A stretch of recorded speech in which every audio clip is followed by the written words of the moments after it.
Friends, ఇప్పుడే అందిన వార్త. తెలంగాణలో మళ్ళీ ఎలక్షన్, కొత్త తేదీలు ఖరారు ఇవే అంటూ లేటెస్ట్ అప్డేట్ అయితే రావడం జరిగింది. ఇప్పటికే ఎలక్షన్లు అయితే ముగడం జరిగింది. అయితే ఇప్పుడు మరోసారి ఎలక్షన్లు అయితే వస్తున్నాయి అనమాట. సో ఆ వివరాలు ఏంటంటే కూడా వీడియోలో తెలుసుకుందాం. వీడియో జీరో చూడండి, అర్థమవుతుంది. మరోసారి ఛానల్ వస్తే తప్పకుండా సబ్స్క్రైబ్ చేసుకొని చూస్తున్నారు కానీ లైక్ చేయడం మర్చిపోతున్నారు. లైక్ చేయండి. అయితే రాష్ట్రంలో ఇటీవల పంచాయతీ ఎలక్షన్లు, మున్సిపల్ ఎలక్షన్ కూడా కంప్లీట్ అయినాయి కదా. సో మరి అందరి దృష్టి ఇప్పుడు ఏంటంటే మళ్ళీ ఎలక్షన్లు ఏం వస్తాయంటే ఎంపీటీ అంటే ఎంపీపీ కావచ్చు, జిల్లా పరిషత్, దాన్ని జడ్పీటీసీ కూడా ఎన్నికల వైపు అయితే వెళ్ళిందనమాట. ఇప్పుడే అధికార పార్టీ కూడా 99 రోజుల ప్రగతి ప్రణాళిక అదేవిధంగా ఒక కార్యక్రమాన్ని తీసుకొచ్చారు కదా. సో అందుకని చెప్పేసి పంచాయతీ మున్సిపల్ ఎన్నికల్లో మెజారిటీ స్థానాలు దక్కించుకునే నేపథ్యంలో ఎంపీపీ అదేవిధంగా జడ్పీ చైర్మన్ ఎన్నికలు నిర్వహించి సన్నద్ధమవుతుంది. సో వైపు ఇప్పటికే 3 బిల్లులు దేశ అంటే మొత్తం ముఖ చిత్రాన్ని మార్చబోతున్నాయి. ఒకటి రిజర్వేషన్ల బిల్లు, అదేవిధంగా డీలిమిటేషన్ అని కూడా అంటారు. అంటే తెలంగాణ రాష్ట్రంలో మొత్తం ఇప్పుడున్న స్థానాల కంటే ఎక్కువగా పెరిగే అవకాశాలు అయితే ఉంది ఎంపీ ఎమ్మెల్యే స్థానాలకు సంబంధించి. అయితే ఎంపీటీసీ జెడ్పీటీసీ పదవులు రద్దు అనమాట. ఇక్కడ వచ్చేసి ఎంపీటీసీ జెడ్పీటీసీ పదవులను కూడా రద్దు చేసే దిశగా రాష్ట్ర ప్రభుత్వం ఆలోచన చేస్తుంది. ఇక సమాచారం, జెడ్పీటీసీ ఎంపీటీసీ ఎన్నికల ప్రత్యక్షమైనటువంటి ఎంపీపీ జెడ్పీటీసీ ఎన్నికల పరోక్ష పద్ధతి జరగడం గత కొన్ని దశాబ్దాలుగా వస్తుంది.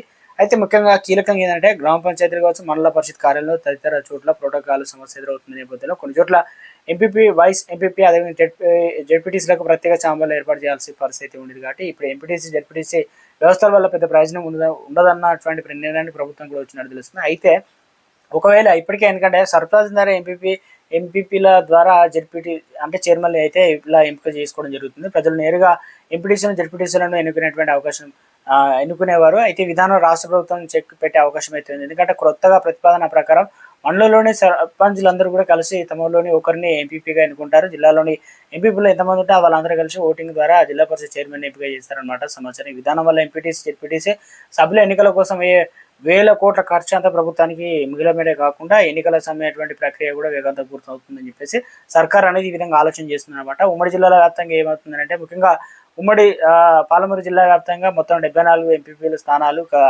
5 జిల్లాల్లో పరిషత్ చైర్మన్ ఎంపీలు అయితే ఉన్నాయి. మండల యూనిట్గా సర్పంచ్లు అందరూ ఎంపీపీలు.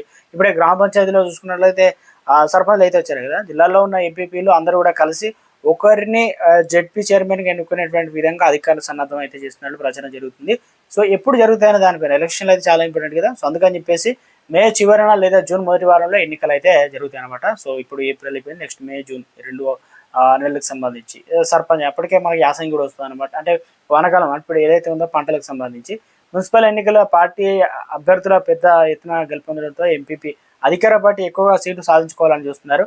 సో ఇక ఎంపీపీ జెడ్పీటీసీ ఎన్నికలు సైతం ప్రస్తుతం వెంటనే నిర్వహించవచ్చు అని చెప్పి సాధించారు. కానీ ఇక విద్యార్థులకు ఇప్పటికి ఎగ్జామ్స్ అయితే ఉన్నాయి. 10th ఎగ్జామ్స్ రిజల్ట్ కావచ్చు, అన్నీ కూడా వేసవి కాల సెలవులు అయితే వచ్చాయి. కాబట్టి ప్రభుత్వం వీటిని దృష్టిలో ఉంచుకొని ఎన్నికలకు సంబంధించి మే చివరి వారంలో లేదా జూన్ మొదటి వారం, ఇప్పుడు అప్పటికే స్కూల్ కూడా స్టార్ట్ అయ్యే పరిస్థితి ఇది ఉంటుంది. కాబట్టి అవకాశాలు ఎక్కువగా ఉన్నాయి. పార్టీ వర్గాలు అంటున్నాయి. ఈ కారణంగానే ఆయా నియోజకవర్గాల్లో ప్రాతినిధ్యం వహిస్తున్న మాజీ మంత్రులు, ఎమ్మెల్యేలు వారి నియోజకవర్గాల్లో విస్తృత ప్రయత్నం చేస్తున్నారు. ఇప్పటి నుంచే ఎలా ఉంది ఏంటనేది కూడా తెలిసిన ప్రయత్నం చేస్తున్నారు. ఇటు అధికార పార్టీ, ప్రతిపక్షాల పార్టీలు సైతం ఎవరికారో అంచనా వేసుకుంటున్నారన్నమాట. సో మొత్తం మీద ఆశావాహాల్లో ఆసక్తికరంగా నెలకొందన్నమాట ఎన్నికలకు